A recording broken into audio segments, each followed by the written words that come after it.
Hello and welcome to By the Book, my series where I look at how movie adaptations change book characters and then I draw them as they were originally described. Today we're doing Miss Peregrine's Home for Peculiar Children because it was heavily requested and because I actually remember reading this when I was younger. I had to reread the entire thing though because I kind of forgot almost everything that happened and I needed to watch the movie because I had never even attempted to see it. I remember seeing the trailer and not feeling good about it. So, starting with Miss Peregrine. The first text description we get of Miss Peregrine is this. In a high-backed chair, a distinguished-looking lady sat knitting. She was dressed head to toe in black, her hair pinned in a perfectly round knot atop her head, with lace gloves and a high-collared blouse fastened tightly at her throat, as fastidiously neat as the house itself. I could have guessed who she was even if I hadn't remembered her picture from those I'd found in the smashed trunk. This was Miss Peregrine. It's noted in the wiki that she wears Victorian funeral dresses every single day, which is supported by the details that I found in the book saying that she dresses in all black. There's also an allusion to the fact that she always wears ultra formal clothes, which again sort of goes along with what the wiki said. So that's my main reference for her outfit. As a character, she's generally quite distinguished, is a great way to say it. She's a sophisticated, sort of quieter character who tries to keep in control of everything. And she's definitely like an older lady, which is supported by the descriptions of her, how she talks and behaves, as well as the vintage photography that is connected to her within the book, which is why I was very thrown off when she was introduced in the movie like this. It should be noted that this movie is by Tim Burton, and overall, she generally has an attitude throughout the film of a sort of like Willy Wonka chaotic energy, which she definitely doesn't have in the book. Less distracting, but more relevant to this particular project. Her dress and her hair are quite off, and her makeup, I think, is actually one of the most distracting issues. I always pictured her as having either like a totally bare face or potentially having like maybe a tiny bit of makeup on, but particularly because she wears Victorian clothes, she wears her hair pinned up, a very like matronly style. So I was pretty thrown off when they decided to go with this borderline scene kid level eyeliner that goes all the way around her eye. I suspect that they wanted to mimic the eye of a peregrine falcon, but it didn't really read that way. It just seemed like she was strangely out of time, which is a huge issue because that's a major plot point of the book. One of the problems with using this book for my By the Book series is that technically there are vintage photographs in the book that are supposed to represent the characters.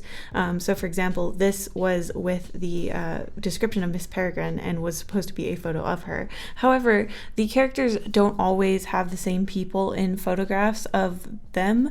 So I'll be using the vintage photography as sort of a guide for the missing details, of which there are many because unlike the Pretty Little Liars episode, there are not a lot of descriptors of how the characters look. Miss Peregrine is actually one of the most described characters, and even she doesn't have any descriptions of her eye or hair color throughout the book. Luckily, those details are filled in later books, but it is really surprising that he doesn't seem to tend to the character's coloration in any way, except for a few weird examples that I'll come to later. The next character I want to tackle is Jacob. He's the main character and kind of the character we're seeing through the eyes of through the entire story. Now, Jacob infuriated me, I've got to be honest, because there is almost no details about him whatsoever, so I had to go full Sherlock Holmes on this and to try to figure out what he should canonically look like. To prove my point, this is his physical description section of the wiki on Jacob. That's just not a lot to go on. There is one outfit he wears that is described well, so that's the one I put him in. It's described like this. Once I'd turned the water thoroughly brown, I toweled off and found a change of clothes hanging from the back of the door. Baggy tweed pants, a button-up shirt, and a pair of suspenders that were far too short, but that I couldn't figure out how to adjust. I was left with a choice of wearing the pants either around my ankles or hitched up to my belly button. I decided the latter was the lesser of evils, so I went downstairs in what would have likely been the strangest meal of my life while dressed like a clown without makeup. Once his outfit was done, I had to start doing a bit of guessing. Other than his rough build, which I knew was skinny, I also ascertained that he was probably tall because he is described as taller than most of the characters in the book, including Miss Peregrine, who is an adult woman. He's actually a foot taller than her, so I knew he had to be kind of on the lankier side. It also means that they didn't exactly get the height difference between the actors correct, though I do commend them for actually making him taller than her. I knew he wasn't particularly muscular because it did say in the book that he had an underdeveloped upper body, and so generally I got kind of an idea of what his frame should look like. As for his coloration and his haircut and stuff like that, I had to use the description of his grandfather because he gets confused for his grandfather within the time loop in the story, which means they must look pretty similar. So I knew he didn't have any like crazy long hair. I knew his hair was probably black and his eyes were probably also blue, just like his grandfather's were. So by using the comparison of his grandfather, I was able to sort of like figure out a rough idea of what his coloration looks like. I also tried to make him look a little bit handsome because there are characters in the book that immediately start sort of like fawning over him. So I wanted to make sure that he had nice strong brows and overall just looked sort of intelligent, which I think is one of the areas where the movie adaptation kind of fell short. I found Jacob to be extremely irritating in the movie, as well as just like some of the worst acting I've ever seen a professional do. He was really just saying his lines, and I know this actor has acted well in other things, so it made me wonder if the filming environment wasn't right or if the script was just really bad because everyone was kind of off their game.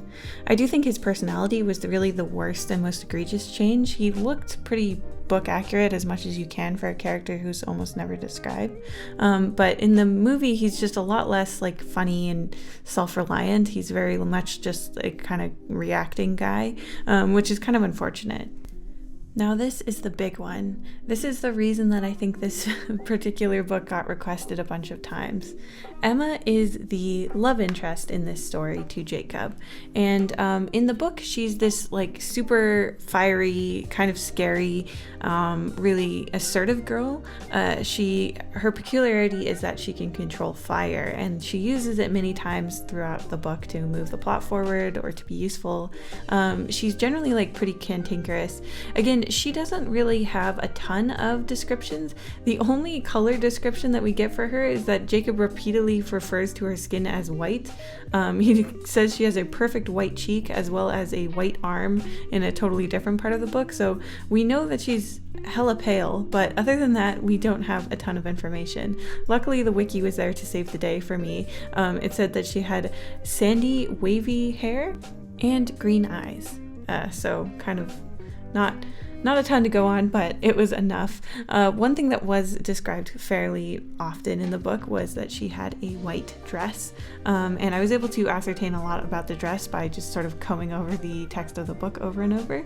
They refer to her pulling something out of the waistband of her dress, so I know it has some kind of band over the waist. It's described as simple a lot of the time, so I knew not to go too nuts with like lace or anything. Just by how she's able to run and move in it, I know that it's not a super long dress. She goes running through a swamp multiple times, and she's able to do that, so I knew it wasn't like dragging on the floor. This is a back in time story, so it can't be much above her knees, because you know the mini skirt didn't get invented until like the 80s or something, so I had kind of a good guess on what kind of dress she was wearing. I also just looked up clothes that girls wore in the 40s as a rough sort of guide, and I used that as well to sort of guide the collar and the puff sleeves. And here's where we got to talk about the fact that she's just a totally different character in the movie. At first I thought they just swapped her power with another character who can float in the air, but then I started to realize that she also kind of looked exactly like how they described that character. That character's name is Olive, and Olive is described as having golden hair and a doll-like face, and I think you would be hard-pressed to describe the actress that they used for Emma as anything other than doll-like. She has like some of the most shockingly huge eyes I've ever seen. She is accurately quite pale, but it became clear to me that they just wholesale took took Olive and replaced her with Emma, and then made Emma sort of a side character who doesn't interact with Jacob almost at all. They kind of just turned her into this total Disney princess type, even though in the books she's like actually very, very aggressive, like to the point where it's kind of unusual. And I think that's kind of a shame because it just made her feel more generic overall. So here's the final lineup. Please let me know if there's any other books you'd like to see me do this with, and I'll see you in the next one. Special thanks to my patrons, including Bella Story, Braggy, Calpompon, Lion, Clockwork Construct, Dr. Casket, Ilaria Louie, Elizabeth Alvin, Gray the Animator, Yara Formoso, Ivan Rodriguez, JJJ, Joseph Copel, Blah, Micah Dactyl, Mr. Dr. Pants, Nora Cornelison, Ollie, Pixel Badlands, Rosie Warlock, Rudy, Sergeant Pendulum, Some Mediocre Artists, The Artsy Moose, Tom Javid Johansson, Yaboy ST, and Zoe Stardust.